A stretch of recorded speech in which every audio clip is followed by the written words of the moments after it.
Hi, everyone, and welcome. We're very delighted to have you with us today. Our webinar for today is about common myths and truths about studying in fashion. So, whether you're considering a future in fashion or simply curious about what's it really like to, study in this exciting industry, today's session is designed to separate facts from fiction and give you valuable insights. But before we begin, let me introduce myself. My name is Kyla. I am the content specialist at InUni Global, and I'll be your host for today's session. All right, so now it's my pleasure to introduce our guest speaker for today. Oh, can we go to the next slide, please? All right. Perfect. All right, so please join me in welcoming Amrita Christie, an alumna of LIM College who earned her Master's of Professional Studies in Fashion Merchandising and Retail Management. So, Amrita, how are you today? Thank you so much for joining us. Thank you. It's a pleasure for me to be here. Thank you so much for inviting. I'm really good. And how are you doing today? I'm really great. Thank you so much for asking. It's really nice to have you here finally. We're very excited to share, to hear everything that you have to, share with us today. So thank you again for joining us. All right. So thinking about studying fashion but not sure what to expect. This exciting webinar is about to, happen for all of us. So hear firsthand from Amrita Christie. And then this session will also include a live Q&A at the end of the session, so giving you the opportunity to ask your questions directly. So before that, just a few housekeeping rules. So this session is being recorded and you will receive a link to the recording shortly after. Now, also, we do strongly encourage you to ask questions throughout the webinar. So please use the Q&A box provided in the webinar interface of your screen to submit your questions. So if you still haven't found that, you can go to the lower part of the center of your screen. If you see the three dots, you can click on that and use the Q&A button. All right, our speaker for today will do her best to answer as many questions as possible. If there are questions that cannot be answered for today, we will follow up with you via email afterwards. All right, on to the main highlight. So I'm going to give the spotlight to Amrita. Thank you. Um, so can I go to the next slide? I'm sorry. Yeah. Oh, okay. Yeah. All right. Sorry about that. All right, Amrita, before we dive in, we do have a few questions. So we would really be really delighted if, you could share more of your experience here. The first one would be, what was the biggest myth you believe about studying fashion before you started at LIM? And what did you discover that was actually true? Okay. So like before coming to LIM, like I did my undergrad in designing and I thought like fashion was all about styling, putting together outfits, sketching and pretty much anything fashion was almost every pretty much glamorous. And at LIM, I realized how much of thought process goes into it, like the business, like a product from the finish to end. I see how a product is created, but what happens once a product is created and beyond the screens, like how it goes onto the shelf, like the merchandising plan, the forecasting, the research, the analytics, like the whole business aspect of it. I learned everything at LIM. Like it was like the strategy behind a product, basically. Oh, yeah. I think that's something many of our students can really relate to. Even for me before, just thought that, fashion in this very shallow, place that we see on TV or like in movies, but it's so much deeper than that, right? Exactly. So, It's so much more than just the mhm. outfits. Yeah. Yeah, that is exactly true. So that makes me curious about what led you here in the first place, actually. So on to the next slide that we have. What influenced your decision to join LIM College, and what did you do to discover more about fashion business once you started? So once I graduated from my undergrad, I worked for a year as a designer. And while I was working is when I realized the entire buying and the merchandising side of fashion. Like that's when I was introduced to that and I wanted to learn more about it. So when I did my fair share of research, like any other international student, I wanted to go to New York City. And then obviously it was very expensive. So one way, LIM was very affordable for me. And they were very industry focused. Like most of their subjects, their coursework curriculum was built with hands-on work. Like as much as you learn, you also Mm-hmm. practically apply it. So that way, LIM turned out to be one of my best choice. And expectation wise, yeah, like dressing up, shopping, creative styling, yes, it is there. But in Hmm. reality, it's a very competitive business. Like a minor error here or there can reflect in a huge loss. So, like the consumer research, like the market trends, the presentation, the forecasts, and everything, you learn it. Like once you're in the industry, you get to learn more about it. Oh, yeah, definitely. I really agree with you. Was there a specific class or project or experience that really shifted your mindset? There's this one class. So I came here initially where thinking I wanted to be buyer, like a merchandising. To give a fair understanding, Rachel from Friends, the buying is what she used to do. Yeah, see, that's much more Hmm. easier to understand. Yeah. So that's what I wanted to be, and that's what I majored in. But after coming to LIM, I realized there was this one course called licensing. It's an entirely different industry, very niche, but it was so how do I say it? It was so interesting and so creative. Like it was pretty much everything I learned. There was design, there was creativity, there's merchandising, and there's also storytelling in it. And that led me to the Licensing International Scholarship. And I took up a course and I gained an internship and I ended up getting a job in the same industry. Yeah.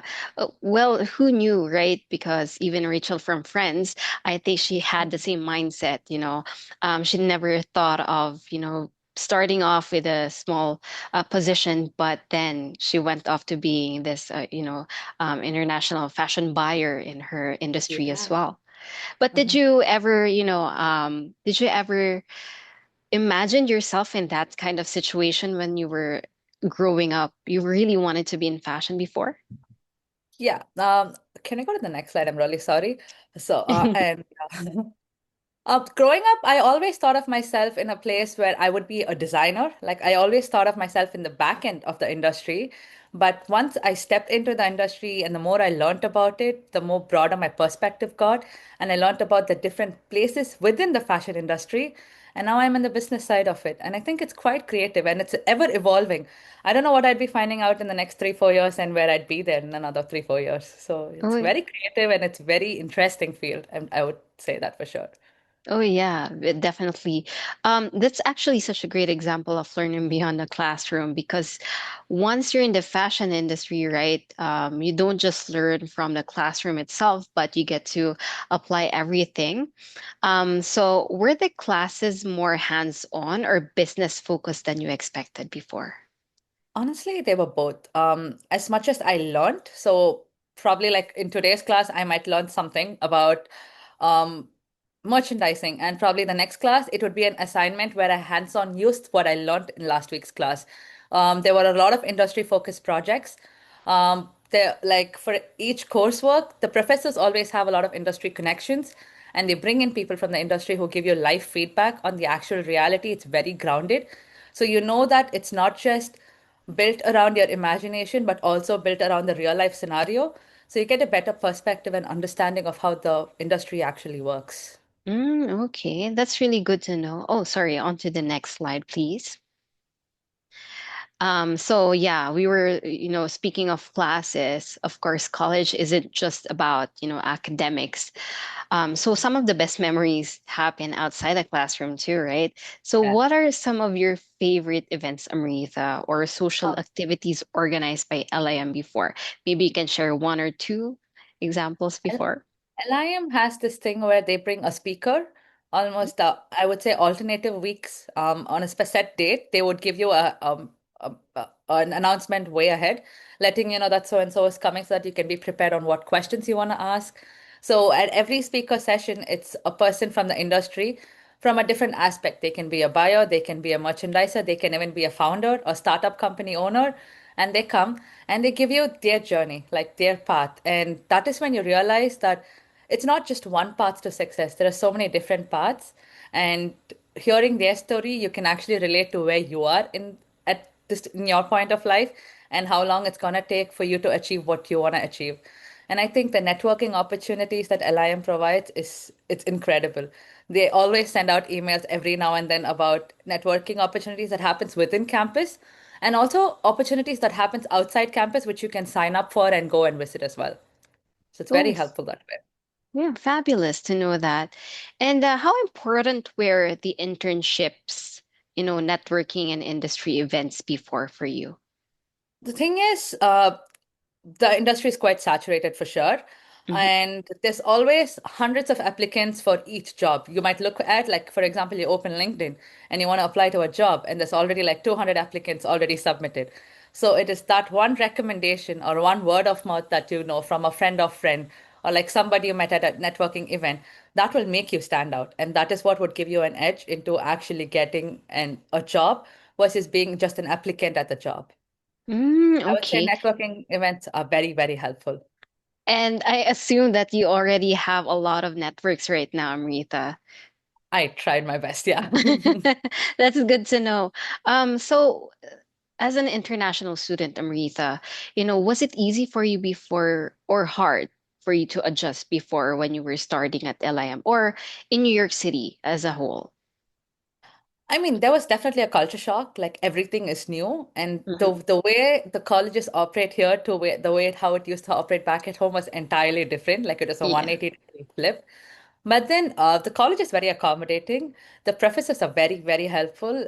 If you have any issues at any point of an assignment, you can always email them and they can always make sure to check up on you.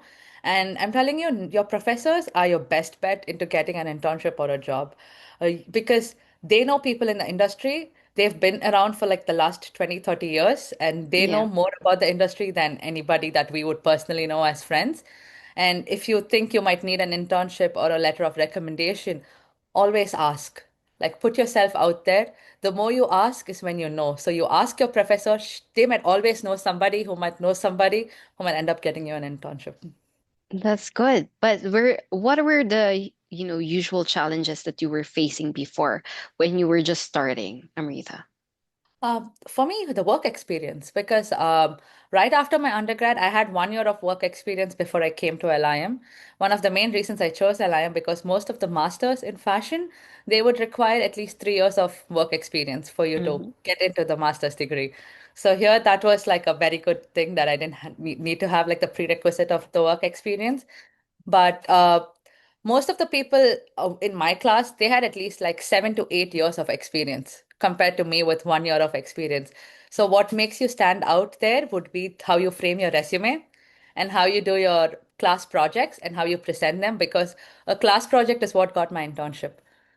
Really? So What yeah. kind of class project did you do So before? during my licensing class, Yeah. so we partnered with a company called Josto Loria, who are the licensors for multiple brands. So they came to us and they gave us 4 different brands, and we had to pitch new product ideas to them. So it Wow. was how we pitched the ideas, and from their feedback is how I ended up getting my internship. So there were people with 10 years of experience with me. So the experience did not really matter there. It was the coursework and how you networked and how you spoke and how you got your way around. Oh, that's so cool. And did you easily make friends as well since, you came from a different country? It was a culture shock, just like what you said before. And, while you were working with people with 10 years of experience, did you get these nerves or like, did you feel intimidated before?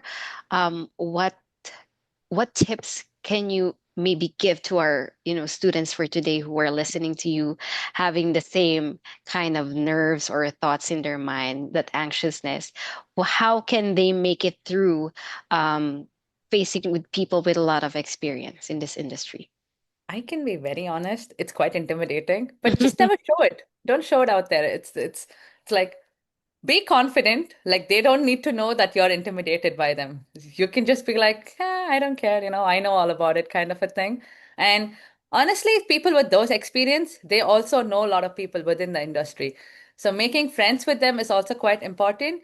And I think LIM held a lot of icebreaker sessions, like the very first day of class. The first 3 days of school was just about meeting people, getting to know them, and they held a lot of icebreaker events where outside of class we met, to go around to parks, and there were a lot of library sessions, a lot of activities that happen, which kind of helps ice break, and you get to meet people and you eventually build your relationship. There are a lot of group projects where you're forced, even if you're an introvert and you don't like talking to people, in the group projects you end up talking and you end up making friends. So. You get to really push yourself. And one Yeah. thing that really stuck around is what you said earlier, don't show it, just fake it till you make it. Sometimes Fake it it till you really make helps. it. Yeah. Yeah. Yeah, it really helps because at least you have this confidence in you to, the self-esteem is really rising when these challenges also show up. So yeah, just do your best and everything will follow. All right. So thank you so much for that, Amrita. Now, one of the biggest questions students always ask is, what happens during, or sorry, after graduation? So we often hear more about, the student experience, but I'm really interested in hearing how everything, you learn translated into your career. So looking back now, what truth about working in fashion do you wish every aspiring student knew? It is not just about creativity. Like, creativity is very important in fashion. I would definitely agree, but it's not just about that. It's also a lot about problem solving, a lot of analytical thinking, and you being able to make out with the research. Like, you will have to research your market to be able to forecast what happens in the next 3, 4 years. For you to be able to think about 2029 spring, summer, you'd have to think about the last 3 years of forecast. You'd kind of build an eye for it the more you're in it. So it's not just about creativity, and it's a lot of other things. And your career is not always linear. You might start at some place and you might end up somewhere. Like, I started as a designer, wanted to be a merchandiser buyer, and now I'm a licensing coordinator. You never really know where you go in life. That's actually true. I think that's every struggle for every one of us. Well, you're really lucky if you know what you really want and then you get to achieve that in the long run. But a lot of us, just you don't know what to expect the next day, so just keep going. And then if you don't get any experience, how will you be able to learn, right? So that's really good to know that you were able to, find out the passion, your passion and the career path for you. So that's actually a very valuable insight, especially for students who are still deciding whether this path is right for them. It Mhm. also makes me wonder, though, Amrita, what skills from LIM College have been the most valuable to you in your career? This is something that most people do not believe when I tell them, because as somebody in fashion, Excel is not anybody thinks about. Like, sketching, probably yes, Illustrator, Photoshop, all of those stuff. But Excel is something I honestly use every day, and little did I expect that that is what would help me, because undergrad I never really had Excel. In LIM, Excel was a mandatory course for me. I had to take it up for 8 weeks. And after joining my job is when I realized how helpful that is, because I literally use it in my everyday, day-to-day life at work, like to organize, to track my product, where it is, what it is, what's happening around it. Excel's been very helpful. Like, definitely communication skills and strategic thinking has been useful, but Excel stands top always. Oh yeah. Nobody expected that they could use Excel or they will be using Excel in the career that they are at right now. But apparently a lot of us use that so much in our day-to-day work. So it's a wonderful experience that you have. And if you could give one piece of advice to someone considering studying fashion, what would that be? Network. I would say seriously network as much as you can. Go out there, like, as much as coursework and classwork is important, your portfolio will get you to a point. As much as, no matter how good your portfolio is, but for somebody to actually look at your portfolio, you need to network. Like, somebody has to be, no, to be able to put your word out there saying, like, so and so is really good. Why don't you look at her portfolio? And when they look at your work, and then they might take you in for a job. But for them to look at it, you need to know people. And networking is really helpful in the industry. And LIM provides a lot of opportunities for it. So just make use of it. Oh yeah, that's actually one of the most important things is networking, like what you said, because how would you be able to, move to the next opportunity if you don't have someone to help you out? So Yeah. it really helps, right? So I love hearing your story because it really shows what studying in fashion is like beyond the brochures and, social media. But as we all know, there are still a lot of misconceptions about Mm-hmm. fashion education. So let's have a little fun and see if we can separate the myth from the reality.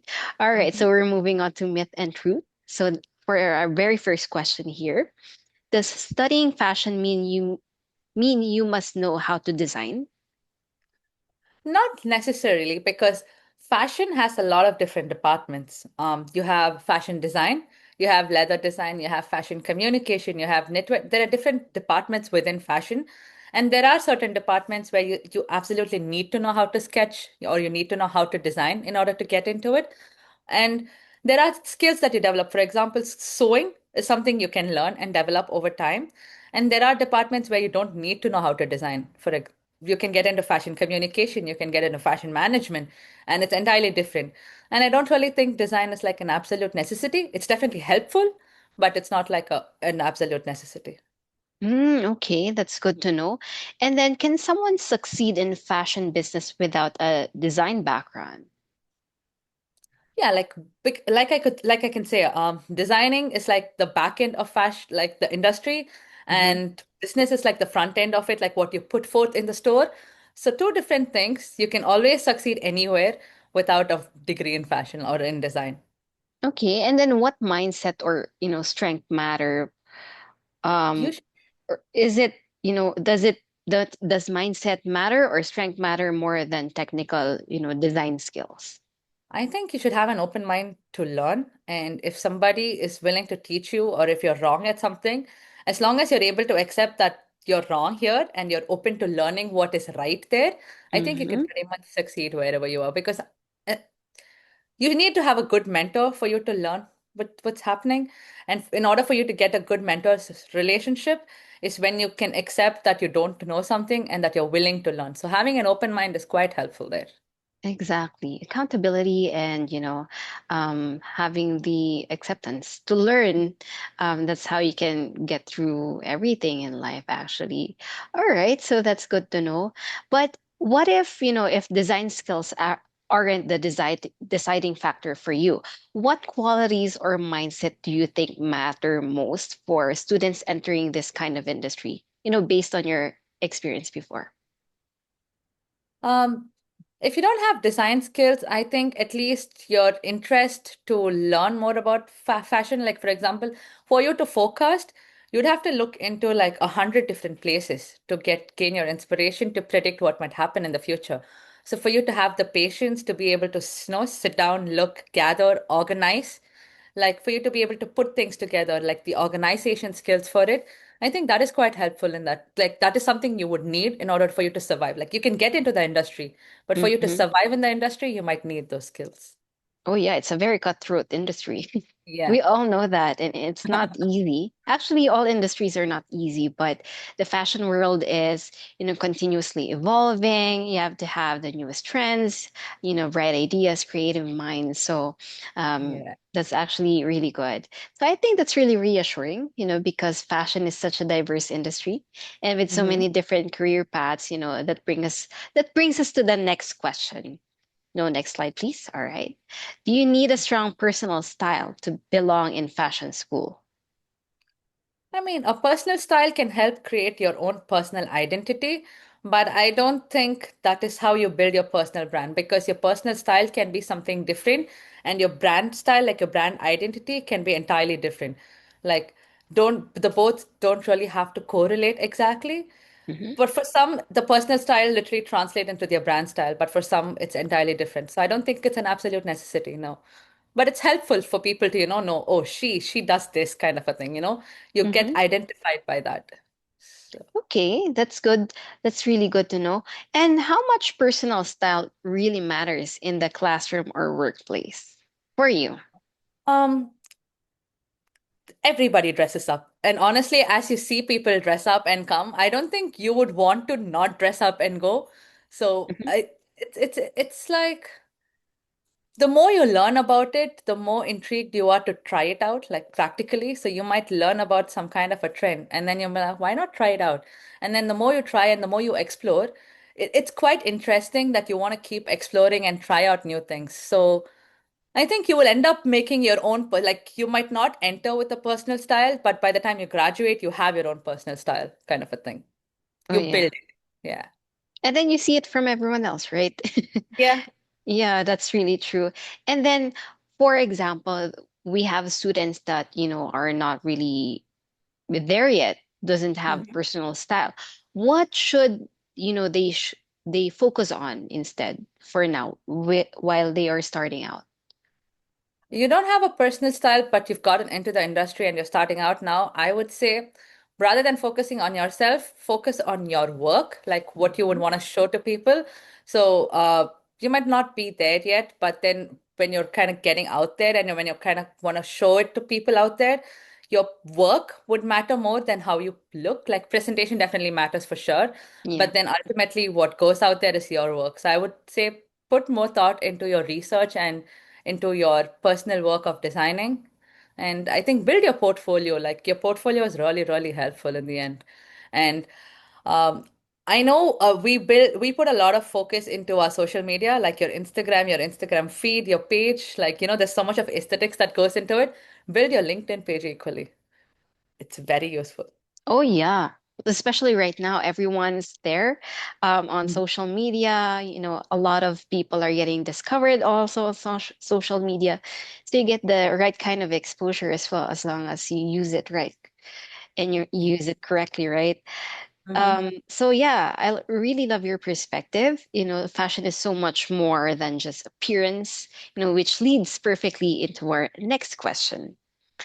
All right, so what should students prioritize while studying fashion? Um, Classroom performance is good for sure, like because you need to get your grades to pass, but then your grades is not what will reflect in your job because they're not going to look at your transcript and be like, oh, she scored all A's and everything, or oh, she has a B here or a C there. No, they would end Hmm. up looking at your work, they will look at your portfolio, they will look at what you can create.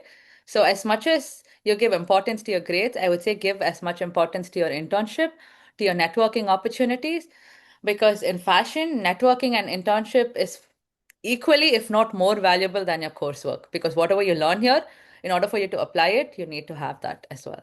Mm. So could you share more about your internship before, Amrita? We're very curious to know. So did you have a hard time also adjusting to doing an internship before? No, honestly, my internship turned out to be one of the best things that happened. Mm-hmm. Like I said, it was through a coursework. So we were in touch with the CEO of the company and the brand manager. So they were the ones who initially came to the class to give us a brief about that. And then throughout, we were connected via emails to always ask questions, and they were always willing to help. And then when we presented, they gave us live feedbacks. And then when I reached out regarding an internship, they built an internship around what would benefit me and benefit the company. So it was always the talk. They Mm-hmm. would ask you, they will ask you, what do you want out of it? Rather Yeah. than you saying whatever you want for the company, because you tend to do that because as a student, you only need an internship. But if you think about it, it should benefit you and it should benefit the company. And I was new to the licensing industry, so I wanted to know more about the industry. So I mentioned that. I said, I'm new to the industry and I wanted to learn more about the industry. So they structured the internship in a way it was beneficial for the company and it was beneficial for me. So it was a summer internship for 3 months. And they had me on rotation with every department. So I Wow. spent 2 weeks at every department so I could get a holistic understanding of the sales, of the brand, of the creative, everything. So it gives a better understanding, I would say. And that internship really helped. That's really good to know. And a lot of our students, actually, even me, sometimes I wonder. So, for example, Amrita, you get to a certain position, like a buyer position. Mhm. Um, the things, the role that you have in that position, do you just straightly do that, or do you, get to experience doing different things aside from your main responsibility as well when you're starting out? So when you're starting out, you're literally entering the industry. So you're like at the bottom line of the food chain in the industry. So as much as your job description says what it is, you have the room to ask to learn about more because once you're in a higher up position, you have a lot of people to manage. You will have a lot of underlings like me, for example. Once you're in a manager position, you have a lot of coordinators under you for you to overlook and manage. So while I'm still a coordinator, I can still ask questions to my manager about what she's doing, my Mhm. director about what she's doing. I can learn about them. I can learn outside my department as long as I don't slack in my work. So I think when you're a newbie in the industry is when you can actually explore a lot and learn a lot. You're like a dry sponge and you can absorb as much knowledge as you want in the industry when you're new. But ask, you'll have to ask for it. Oh yeah, that's a really nice perspective, Amrita. Yeah, because earlier when you mentioned, friends, I got to think, you know, when she wanted to do a certain thing because that's her responsibility. But Mhm. the reality is she had to go through a lot of other responsibilities other than her main job.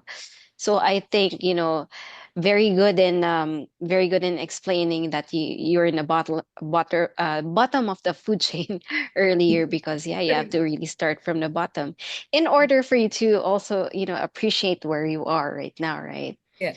Yeah, that's so true. So how should students, manage schoolwork, internship, and industry exposure all at the same time? Uh, the college doesn't really overbear you with a lot of assignments. Mhm, For example, like right before your semester is when you know you'll have to cut down on your internship and focus more on your coursework. But probably at the start of the semester, like the first 1, 2 months when you're settling in, understanding your coursework, is when you have more time to spend on your internship.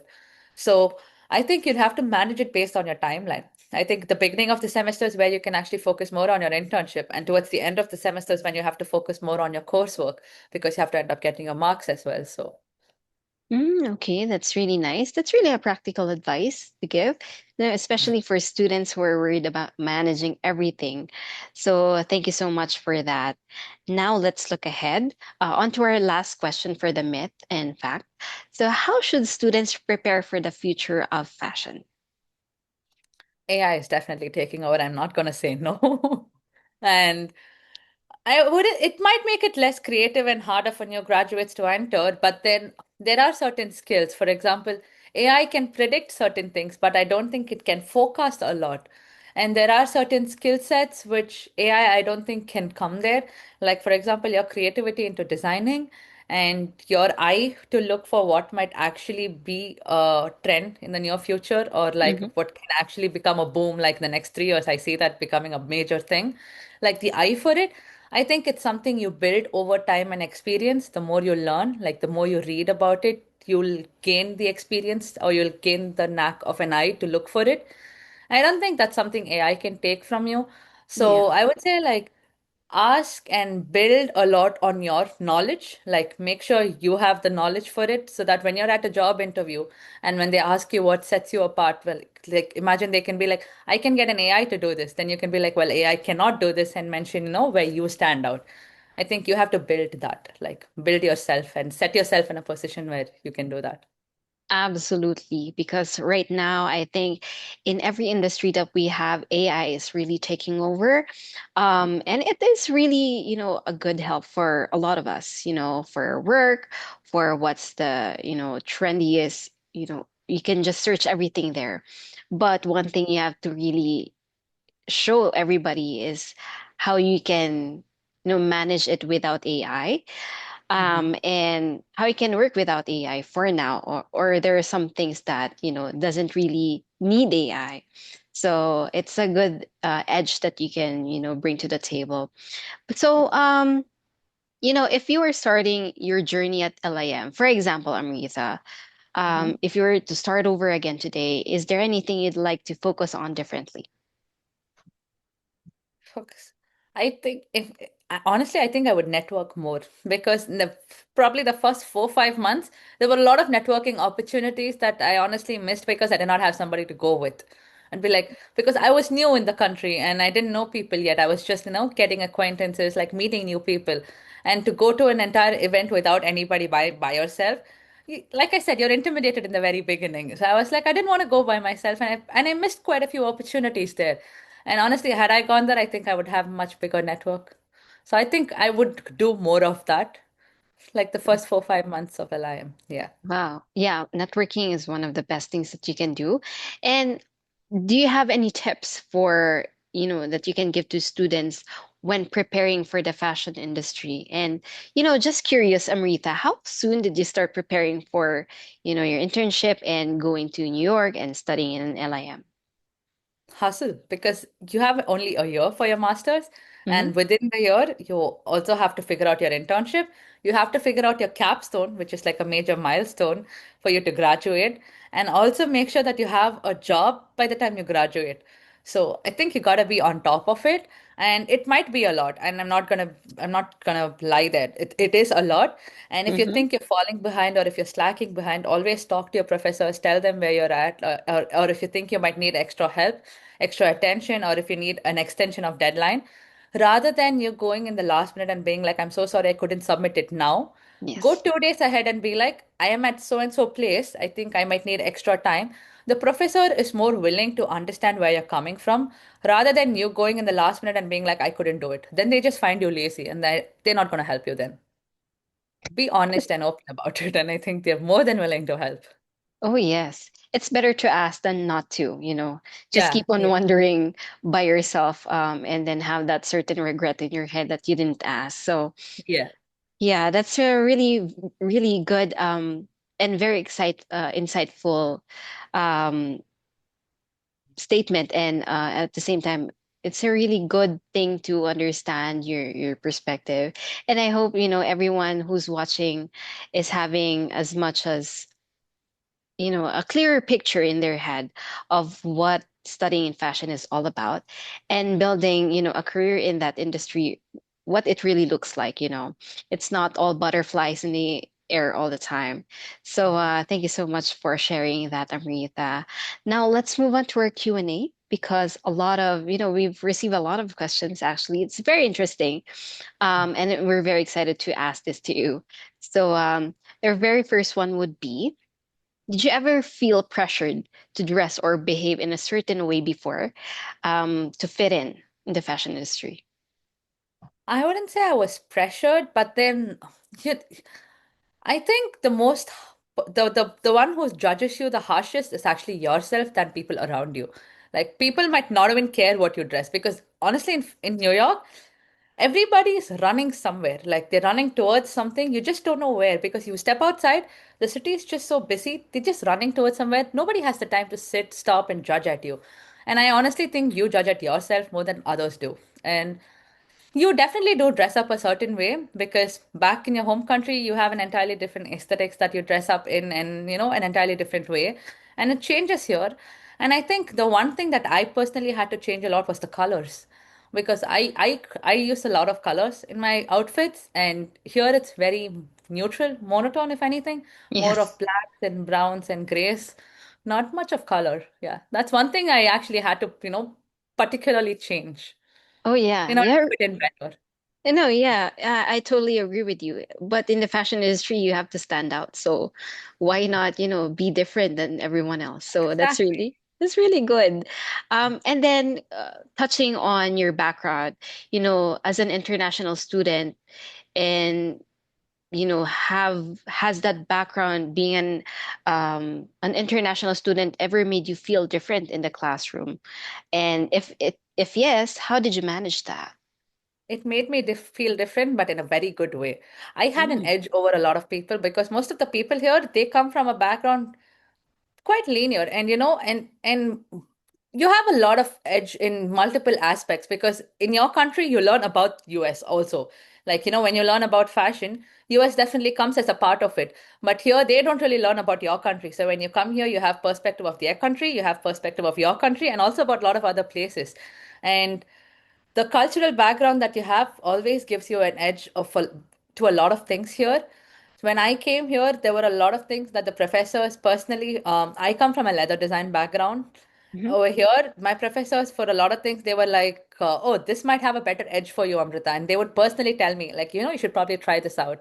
And they kind of give you the eye to it. And in LIM, the student professor ratio is quite small. So you get individual attention as well. And I think your cultural perspective as an international student is very beneficial and you can use it to your edge when you come here. Like you definitely stand out for sure. Like you will feel it, but Yes. for the better, like for a good part. Oh, yeah, I love that. I really love when you said that, you will be able to bring your background to a different, country. So it's really nice to know that instead of using that as something to bring you down, you really use that to, bring yourself up there and, stand out from everyone else. It's really fantastic to know. But was there a moment when you questioned whether moving abroad was the right decision for you? And then if it did, what helped you push through it? I mean, so I come from India, and Mhm. fashion definitely has its place in India, but we are more culturally and craft oriented. We definitely have a huge fashion sector, but the ready to wear is mostly inspired from the Western side of the world. Mhm. And honestly, I feel like if you are more into couture designs, Europe, like London, Italy, and France is your place. And if you're more into your day-to-day, everyday wears, and you're ready to wear fashion, and I think US, like New York, is your place. And my parents were very, very supportive throughout the whole process. And like my sister, she went for her master's to Australia. Wow. So going in her path, obviously, you're always inspired by your sibling, right? So like she did her undergrad in India, she went for her master's abroad. And so I always aspired to go abroad for my master's. And my parents guided me in the right way. And I just ended up here. That's really good. So you use your sister as your role model to say, Absolutely. oh yeah, that really helps like a lot. So I really do hope, Amrita, for those students who are watching today, you will be, the role model for them and you will be an example to inspire them, to go abroad and, just be strong and just go ahead, take a leap of faith and, just apply. So that's really wonderful to Absolutely. know, Amrita. Yeah. And, you know, um, I'm not sure if New York was really in your vision when you were growing up, but did the reality of studying in New York match the version you imagined before arriving? Oh yeah, absolutely. Because I think New York is the place where pretty much any brand you think about it will always have Hmm. a flagship store in New York. And you have a lot of coursework. So like there was this one coursework in college where they literally gave us 20 different stores and we had to go out there. Like so Wow. it's not like so some people might think like what if you don't get that? No, you will end up getting it because it's like a necessity. Like for that subject for me to get that assignment completed. They Hmm. gave it 3 months out, like 3 months ahead. They were like, your assignment, in the next 3 months is going to be this 20 different stores across 5 boroughs. You have to Wow. go travel, talk to the people there, like, have a one on one conversation, get real time feedback. And questions that you had to ask, come put Hmm. together a presentation on it.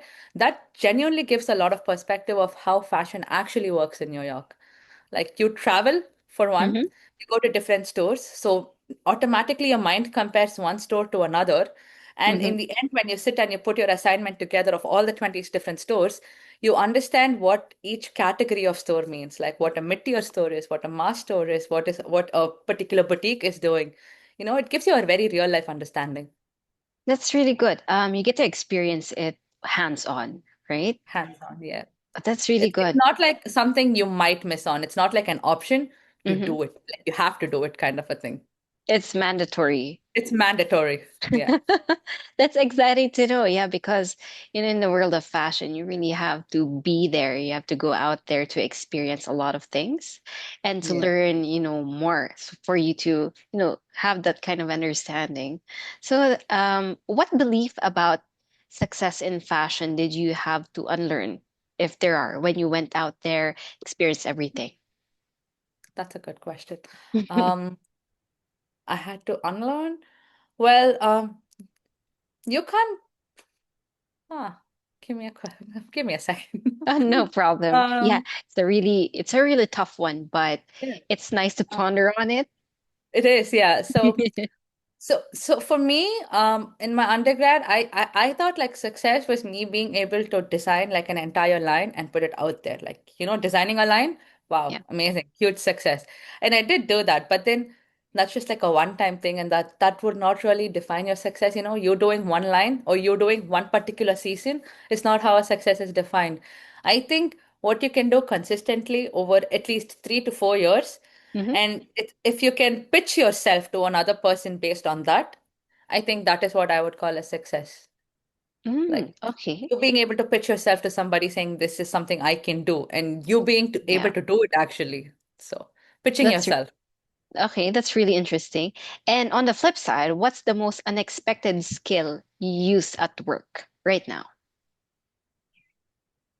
Excel.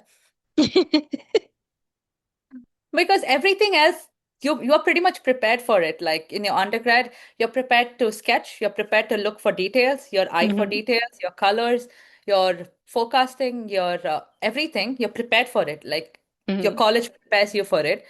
But your day-to-day life, one thing that you're not prepared for is probably the number of times you'll have to measure something, like to make Yes. sure it actually matches. Hmm. And for you to track your product cycle, like from the beginning to end, like the way you track it. So Excel and the way you use a measuring tape the number of times, I think that's something you underestimate a lot and you end up doing it a lot. Very basic, but very needed also Very in needed and very the basic, yes. That's really funny. But so those who are watching us right now, Excel, you must know how to navigate through it. So it's a tip from Armita. So I'm that's telling you, good. it will definitely help you no matter which company you go to. That's good to know. And all right, on to a different aspect right now. How in LIM when you were, studying, um how different was the teaching style at LIM compared with what you experienced in your home country before? Um, I think back at home it was very assignment oriented. How do you say? It was very book oriented. Like it was a Hmm. lot of practical work, yes, sure. But then I think you learn a lot. Like you try to learn, like Yes. by heart, like learn your. Here, I don't think you learn. I think you understand more than you learn. Like it's how do I say? Over there, you learn it, but your practical application of it is to a certain extent. Like it's more of you doing it on your own. Like the professors would teach you something, but after that, it's what you take and what you do with it, like your practical Mm. learning. Here, I think you are given a prompt and it's entirely on you, but you have somebody guiding you throughout. Like at any point, you can always go back saying, I don't know what to do next. And they always guide you. They don't give you a roadmap to it. And I think that is for the best because you learn Yeah. how to do things on your own. And in the practical world, that's how it works. Like you need to know to do things on your own. Oh yeah. Welcome to reality. And come to reality, yeah. Yeah. They don't give you a roadmap. You have a Yeah. basic idea and you have to follow through it. That's life 101. So yeah, that's actually true. And it's a good thing that you really, experience that. At the same time, I'm very sure you got lost in, some of the experiences before, but you were able to navigate it with the help of LIM, faculty or even your friends or community at LIM. So touching on that one, um, since, it's really you get the opportunity to also network and to learn a lot from other people. What should a student exactly do to network? So, could you give us some tips on how you were able to do networking with a lot of people? Okay. So when you actually, so they send you invites via emails, like saying, no, so and so event is taking place at so and so place, like sign up for it and everything.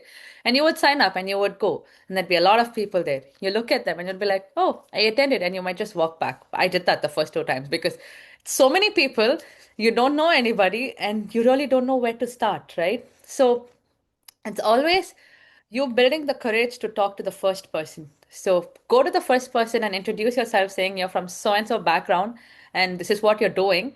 And if it's somebody who actually spoke in a panel and if you can pick out few key pointers from what they spoke and go and talk to them about what they spoke, then that Hmm. initiates a conversation. And they might, eventually be like, oh, hey, meet so and so, she's from that background, or they might know somebody. And that's how you start. It's always like you building up the courage to ask the first question to the person there. That I takes a lot of courage, and that's what leads you. I love that. Yeah. If no one would have the courage to walk through, the room and, introduce yourself, nothing will happen. So you're just gonna let the opportunity pass. So I really love that. Thank you so much, Amrita. And here's a question from another, student, Mhm. aspiring student, actually. I'm not very good at sketching, but I'm very passionate about styling. What is your advice for me? Oh, very good. Because not everybody needs to know to sketch to get into the industry, because styling in itself is a huge job and it has a huge job market. Because most of the music videos that you look at, the stylist there, they are not the ones who sketch and design. They have an idea in their mind. They will take out inspiration pictures from Pinterest, from Instagram, from Facebook, from anywhere. They would take pictures, they send it out to designers, and they design it, get the product, the garment made, and they send it back to the person and they put it together. So having an eye for things, if you're able to style, that is still something. So you'd have to build your portfolio on that edge because you should be able to source. Like you have an eye for styling as long as you can source and make, bring out the output, like, bring out the actual outfit. I think you're Mhm. good. Yeah, you don't need to know to sketch to be a stylist. That's a relief for some people who has, that kind of, challenge. But it's nice, at least that's an edge for you as well. And Amrita, since Mhm. you studied in New York City and, experienced everything, in your perspective, what's the biggest advantage of studying fashion in New York City? Like I said, the flagship stores, any major brand, because you'll learn, like, for example, you can design, like, you design stuff, and your garments, like anything that is couture that comes out of creativity, is not practically wearable every day. So, for you to create garments that is like, a day-to-day wear, you Yes. get inspired from existing styles and brands. So, any brand that you might want, it exists in New York. And it's not just any store, it'll be Mhm. their flagship store where you would literally find the maximum number of styles and outfits there for you to get inspired on, for you to get an idea upon. Like it could be as a designer, it could be as somebody from the business side of fashion, for you to understand how the SKUs work, because somebody decides what goes on top of the racks, like every 3 months the rack changes. So what goes behind the idea to change what goes out there is something you learn by visiting the stores every now and then. And I think in New York, you have every brand out there and you can learn real time. Absolutely. And, New York is a melting pot for different diverse people from around the world. Mhm. Yeah, So it's actually one of the best, the city for, fashion, right? absolutely. That's really wonderful to know. And aside from, everything about, the fashion questions that we've had today, let's touch on a different question, which is actually interesting, and a lot of our viewers want to know.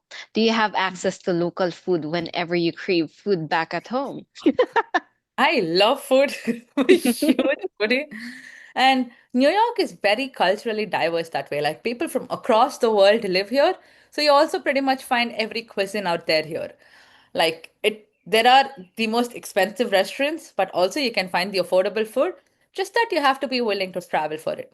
Take the train, go to a place, eat what you want, kind of a thing. But you always have access to food, yes. It's just that you have to go the extra mile of traveling. But pretty much you can name a culture, and I'm pretty sure it's there in New York, like somewhere in New Every York. Yeah, everything's there. everything is there. Fantastic. And on to our last question, Amrita. Knowing everything you know now, would you Mhm. still choose the same program and career path? Why or why not? I would still choose the same question a year back. I think would have had a slight change because of the visa. Um, you choosing a STEM course versus you choosing a non-STEM course will make be a huge life decision at the time of your OPT, because once you graduate, your OPT is for a year. And in order for you to get a STEM OPT, you should have had a STEM course. So when I initially enrolled in LIM, my course was a non-STEM OPT course, but it's currently a STEM OPT. So I would still choose the same thing. I love it. And thank you so much, Amrita. Before, we close the session, I would like to ask you just one more thing. Any last tip or final advice from you to our international students who are wanting to study in New York City and LIM College to be exact? Practically, I would say network a lot for sure. I think I've said enough of it. But one other thing that you should keep your eye out for is you are an international student here, so you are actually safe as long as you have your paperwork straight, like your visa process. The deadlines are quite strict here, but if you're on top of it, I think you're completely sorted no matter what. And Ask and put yourself out there. The more you put yourself out there, I think the more you have, like, it's comparatively easier for you to succeed when you put yourself out there rather than you being reserved, because nobody's going to come and ask you and be like, here is an opportunity. You would have to go looking for it. So I think that that's something they should do. Thank you very much, Amrita, for that wonderful and valuable insight that you just shared. So that concludes our session for today.